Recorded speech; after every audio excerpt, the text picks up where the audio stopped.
Very interesting experiences over the last couple of days.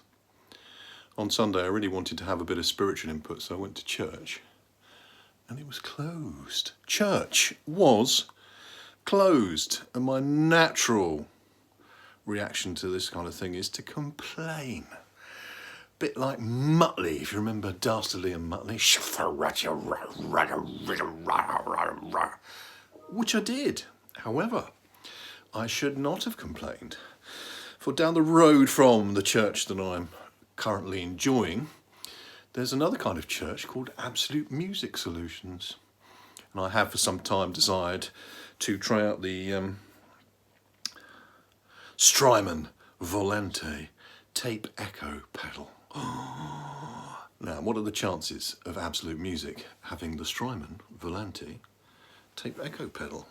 Well, chances are a fine thing, especially when they've got them. So I walk into Absolute Music and I say to the lovely Sass, "Have you got the Strymon Volante echo pedal?" And she goes, "Of course we have. It's in the cabinet." Voila. And she pulled out this pedal. I got to try this pedal.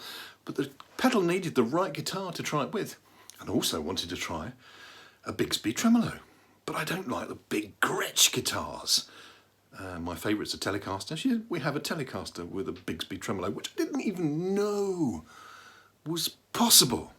So there I am in Absolute Music with a Strymon Volante echo pedal and a Telecaster, proper Fender Telecaster, with a Bigsby tremolo. Phew. I look across the showroom, which is gorgeous, and there is a man who I know, but my brain has been letting me down quite a lot recently, I think, because of vast amounts of alcohol. And I couldn't remember his name, even though I know that I know that I know that I know that I know him, and I bought stuff from him. So I said to Sass, "Who is that?" And she said, "It's John. It's John Moore." So I was able to go and say John. Of course, if John is watching this video now, I am rumbled. However, I went and had a chat with John. And our chats led from one thing to another, to quite a spiritual dimension. We had an amazing time talking about spiritual experiences, especially John's spiritual experiences as a child, as he got to know his sense of the divine and God's hand on him throughout life.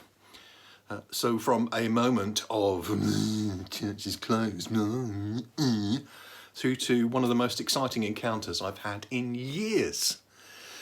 So you'd think I would learn by now to trust the scripture that says all things work together. Everything works together for the good of those who love God. I might not be a very good practicing Christian, but I do love God and I want to be a good person.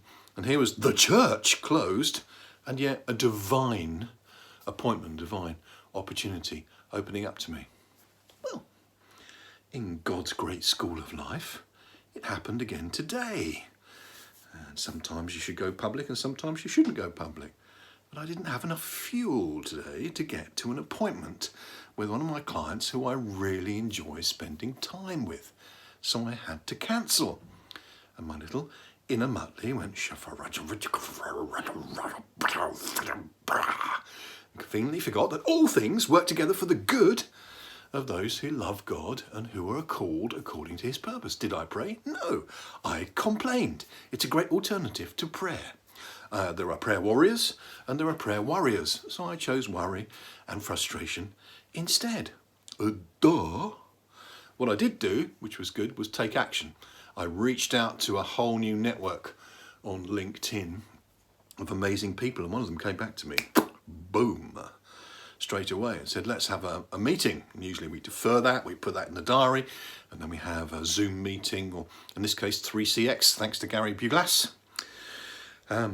So this webinar conferencing software that I'm using that was excellent. And we started chatting, Jonathan and I had one of the most significant conversations ever, which I would not have had I had fuel in the vehicle to get me to my other jolly meeting. So that was very, very interesting and very, very important, I think, for the planet.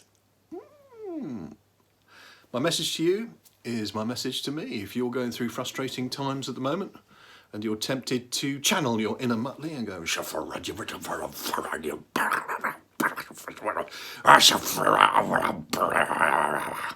choose instead to believe that all things can work together for your good if you love God and you're called according to his purpose. And then when you do these things, remember that it's all about folks like these, the people in your life who really matter. Love God, love your family, love the fact that you were called to be on the planet for a purpose.